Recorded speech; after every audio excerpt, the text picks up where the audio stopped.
to remind you, give a plug periodically for our textbook, Arnold and Baylor. We're following through. And again, you can tell this is mainly based on their book because of the design of the videos. Again, I'll have several tonight that I made, so those I didn't know how to transfer their background and all that stuff over, so you'll be able to tell when I move from theirs to mine. But today we're going to be kind of summarizing the last part of Genesis. We spent, so far as 3 weeks, we've just been looking at the first 11 chapters. So we're going to have to speed up a little bit.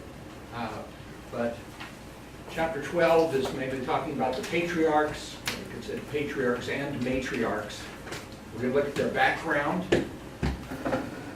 see a bit of story, the outline of them, and then also some of the theology. Some of these, especially covenant, we'll be talking about in a separate presentation, which I don't think we'll get to tonight. Will probably be next week. So the breakdown of the book, the section of the book, how it works. We have stories of Abraham, well, I say 12:1. In fact, it's starting at the end of chapter 11. We have Abram, as he's called, then a few verses in chapter 11. And then he continues on through 25:18. The beginning of the story is on his own, but then his son Isaac is born. And then we have the second of the patriarchs, who is Isaac, and he's born in chapter 21, he dies in chapter 35. And most of the story, he's either with Abraham, his dad, or with Jacob, his son. So I kind of put him in brackets. We'll talk about that in a minute. Well, right now, just to notice that Isaac, all by himself, he only has a few verses right here. He's kind of a shadowy figure in the book. He's important because he's the next generation leading to Jacob. But Abraham, a lot of stories about him. Jacob, a lot of stories about him. But poor Isaac is kind of just there because he's a transitional figure. And then we have Jacob. And then one that's usually not considered among the patriarchs, but I think he's very important for the story of Genesis, is Joseph himself, because he's got really more chapters about Joseph. Jacob's in a lot of those too, but we should include him in this as well, because Joseph is an important figure. Now, by definition, patriarchs, what's another word for patriarch? What patriarch? Fathers. You can't be, by definition, a patriarch unless there is also a matriarch. So we need mothers, and they're important in the book. So we have Abraham and his primary wife, Sarai or Sarah. And then we have Isaac and Rebekah, Jacob and Leah and Rachel. Another interesting motif that runs through this. There are several interesting things that we'll see, but we've got a theme of the barren matriarchs. Also, by definition, these two words don't go together.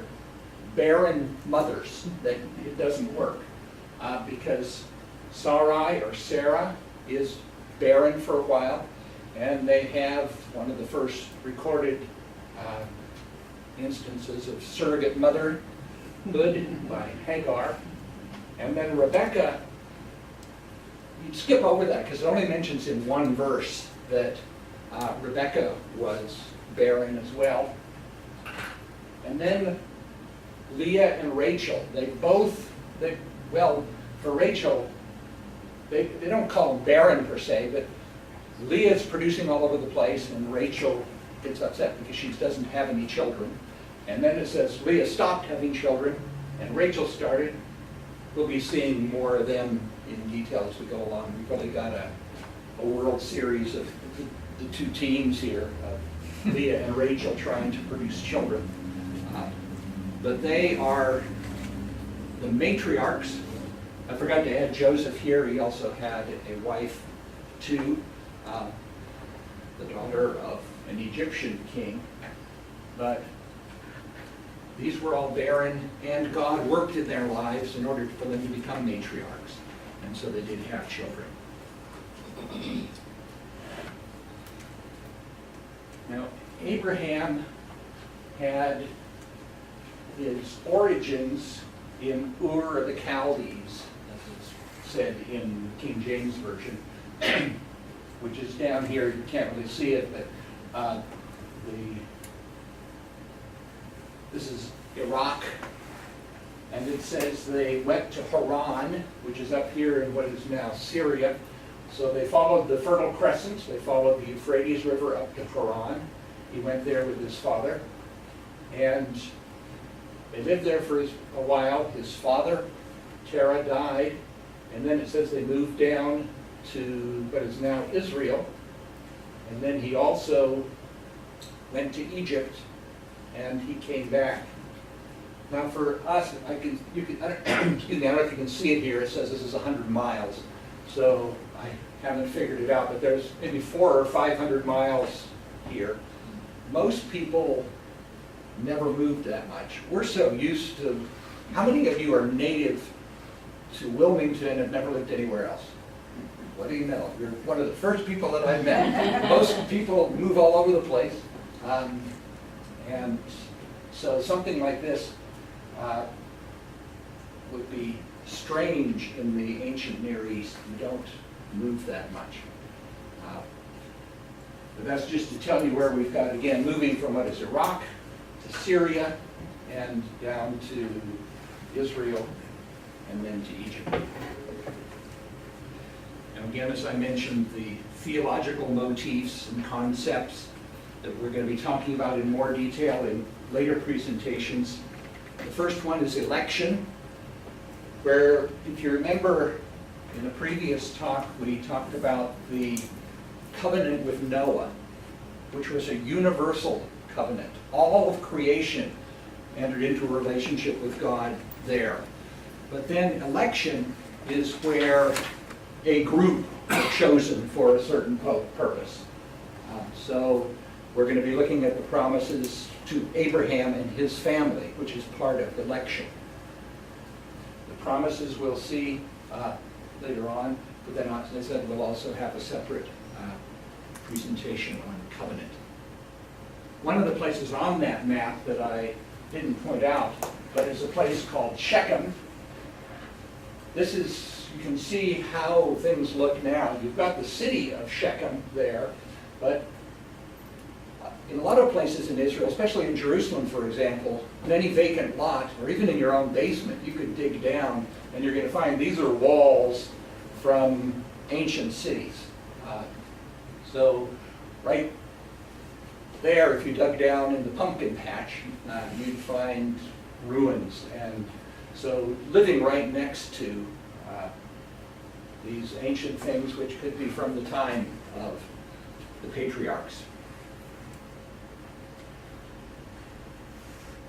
It's a bit of background on the patriarchs and matriarchs, but I'm going to spend a little time looking specifically at the topic of the status of women, because I added the bit to the slide where it did have patriarchs, but I added matriarchs because literarily and historically, I think they're important.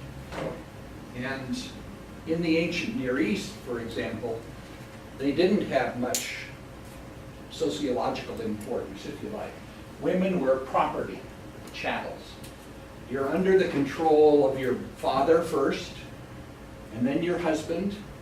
And then when your husband passes away, if the wife is still alive, you're under the supervision, if you like, of your son, who would, may not necessarily tell you what to do, but the money for your subsistence comes from him. So women are under somebody's say-so throughout much of their lives. But Israel's God and the presentation that we have in Genesis challenges these assumptions of being chattels, just being property. It elevates women to a different place. And remember, I refer to our hierarchical structure. that we had. Remember where we had God at the top, and we had plants at the bottom, and we had human beings with male and female both on the same level theologically. They were both created in the image of God. They were both given a mandate to subdue the earth and fill it. And that is different from what we have in the ancient Near East. And I want to show by looking at some of the matriarchs how this works out. If you've got your Bibles, turn to Genesis chapter 17. Well, as you're turning there, I'm going to read in Genesis chapter 12, where we have the promises of God being made to Abram. Genesis chapter 12, verse 1. The Lord said to Abraham, "Go from your country, your people, and your father's household to the land I will show you." So he's promising them a land. "I will make you a great nation." This is the second promise. You're going to have offspring, and you're going to become so great there's going to be a nation coming from you. And you will be a blessing, the third part of the promise. So land, nation, and blessing. "I will bless those who bless you, and whoever curses you I will curse, and all the peoples on earth will be blessed through you." Now, what's important to note about his wife Sarai is that she's given these same promises. In chapter 15, the promises are reiterated to Abraham, and they're amplified a bit. It's just not that you'll have descendants, but there'll be kings coming from your line as well. But let's look at chapter 17, some points to see for her.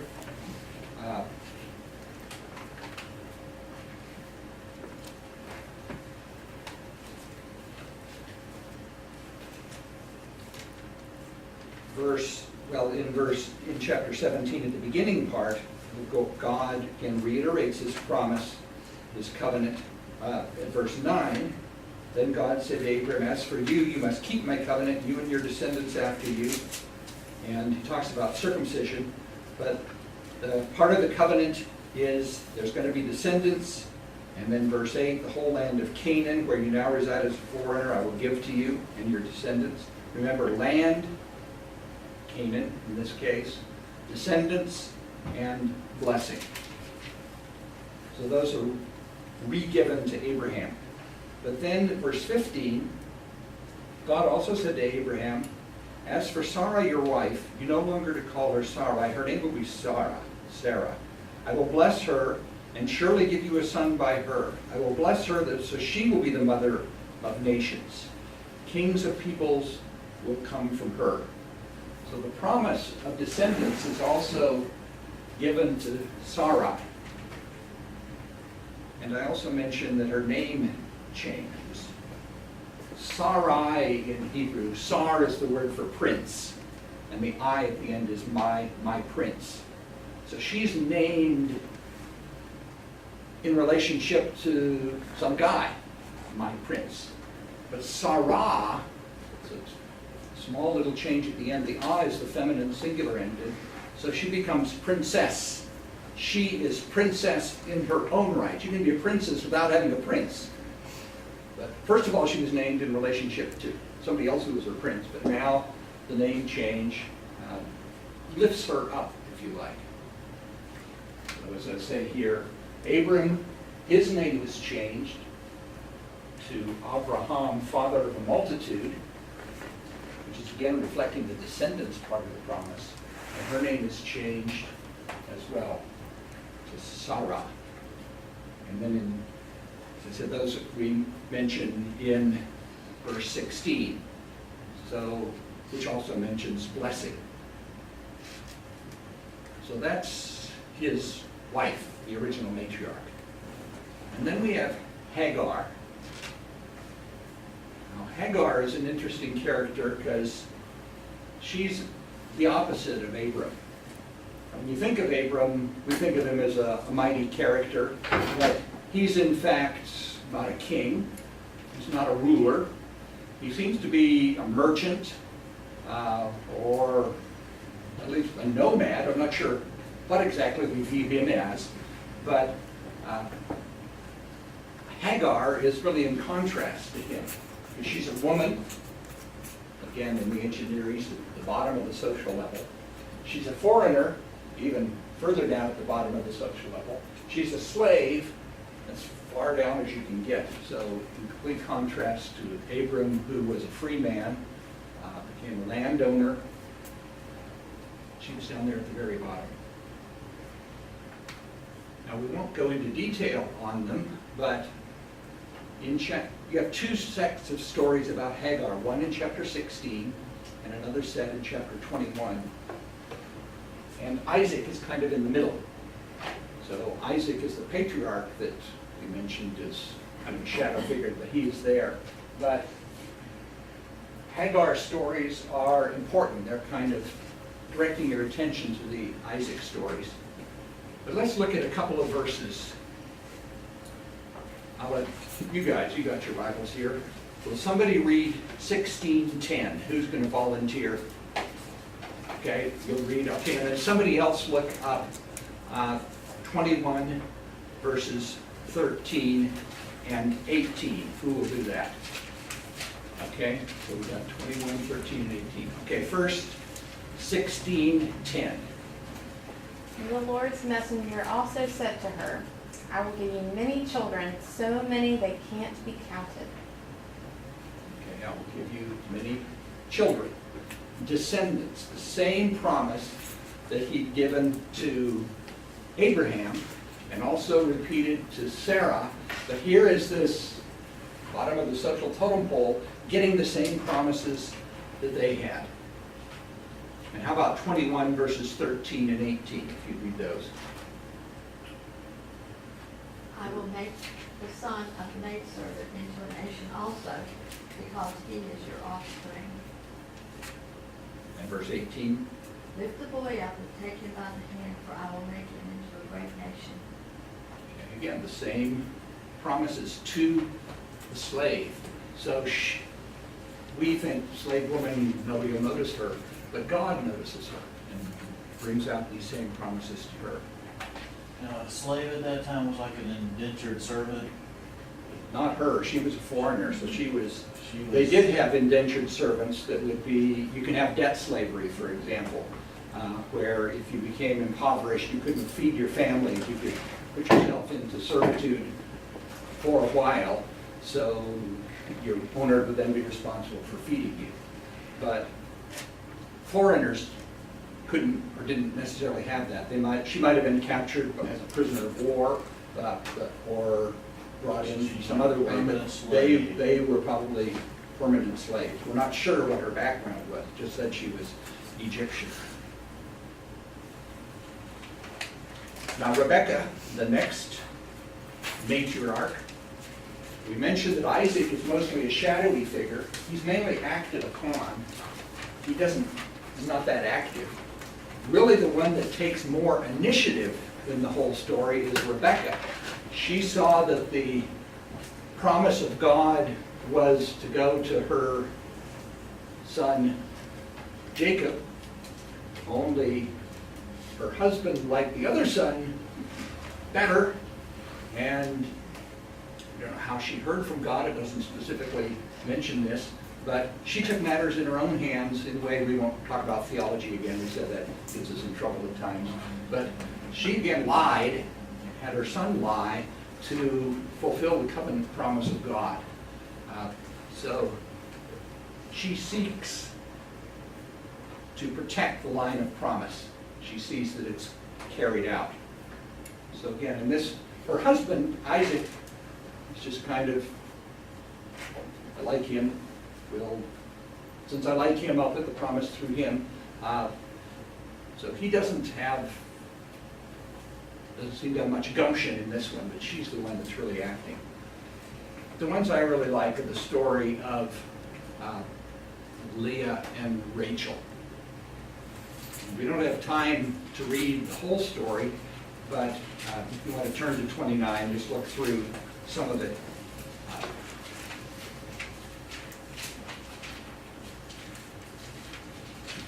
starting at verse 16. Now Laban had 2 daughters. The name of the older was Leah, and the name of the younger was Rachel. Leah had weak eyes, but Rachel had a lovely figure and was beautiful. Rachel was a knockout. We're not even sure what the word is. It says weak eyes. Hebrew is unclear. It's the idea, boy, that one sister is beautiful and the other sister has a nice personality. So Leah has a nice personality. So you've got this contrast. And how does she become married? She only becomes married through trickery that her dad folds. The husband-to-be wants her sister.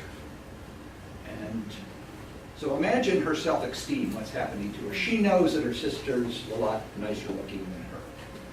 She now sees that the only way her father figures for her to get married is that he tricks somebody. And so we said that socially, Hagar was at the bottom of the totem pole, but psychologically, if you like, emotionally, I think Leah is way down there. And the narrator of the story doesn't often intrude, but there is one intrusion in 29 verse 31. He says, when the Lord saw that Leah was not loved, he enabled her to conceive. But Rachel remained childless. The Lord moved in here. He sees Leah's heart. No worth was being given by her husband, by her father. So Yahweh gives her worth. And so she bears a son. And so now all of a sudden Rachel is kind of feeling some of the being left out part. And what we have here is the contest of the kids. I'm always struck when I read this. Excuse me, I've got a frog in my throat. Could somebody read verse 32 for us? 29:32. With gusto. Leah conceived and bore a son, and she named him Reuben. For she said, because the Lord has looked on my affliction, surely now my husband will love me. Do you hear that last part? Surely now she knows her husband doesn't think much of her still, even though after they've been married. Surely he's going to love me now. So that's why I call it the plea of the broken heart. We don't have time to look at the little episode of the mandrakes, which are, well, we could take a minute. We've got a few minutes left, I see. This is where we mentioned the women are chattels. Here it's almost as if the man is being treated as an object of barter. Chapter 30, verse 14, during the wheat harvest, Reuben went out into the fields and found some mandrake plants, which he brought to his mother Leah. Rachel said to Leah, please give me some of your son's mandrakes. But she said, wasn't it enough that you take away my husband? Will you take my son's mandrakes too? Some suggest that the mandrakes are some kind of aphrodisiac. Very well, said Rachel. Pardon me? When you pull them up out of the ground, they scream. I'm not even sure. I wouldn't know a mandrake myself. She says, very well, Rachel said, he can sleep with you tonight in return for your son's mandrakes. So when Jacob went into the fields that evening, they went out to him. You must sleep with me, she said. I've hired you with my son's mandrakes. So he slept with her last night, or that night. She becomes pregnant. So whether they're an aphrodisiac or not, they have to do with sex, as they do here. And Leah again starts to bear. So again, they have a total between them. Well, also we've got some surrogacy going on here too, because when one stopped bearing, she had her maidservant come in as kind of a surrogate mother. And they both did that. So there were 4 women in Jacob's life.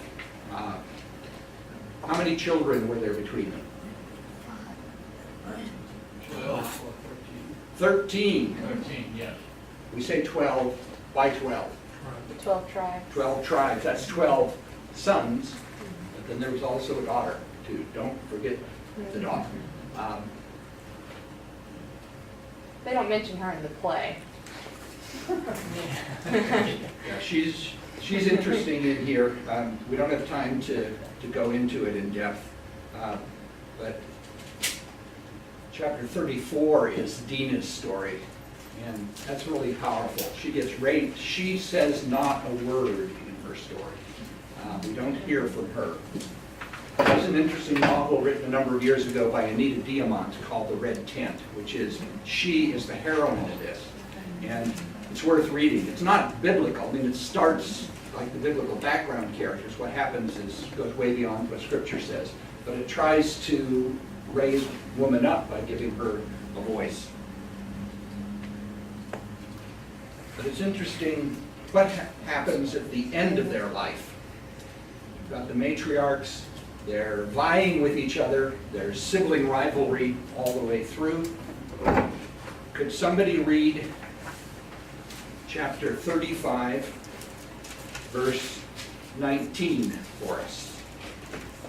Maybe somebody who hasn't had a chance to read, if you could read 35:19. So Rachel died, and she was buried on the way to Ephrath, that is Bethlehem, and Jacob set up a pillar at her grave. It is the pillar of Rachel's tomb, which is there to this day. Okay, so you can see the site now if you drive down there between Bethlehem and Jerusalem, a place called Rachel's tomb. So she was buried there. She was on a journey and she died. What happened to Leah?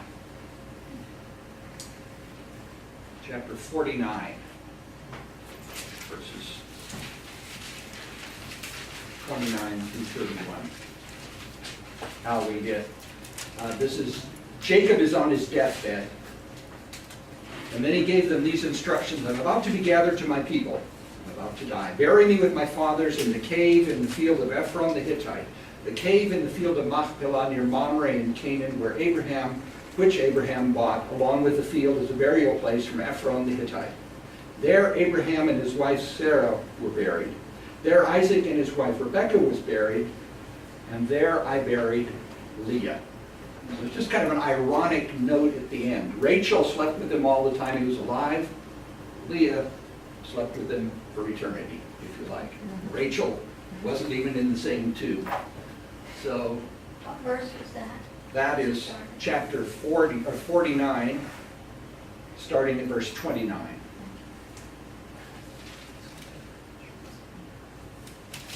So I wanted to, if you like, elevate or show the importance of the matriarchs in the story. Women are important narrative characters in the book of Genesis. Tom, why don't we go ahead and close it off?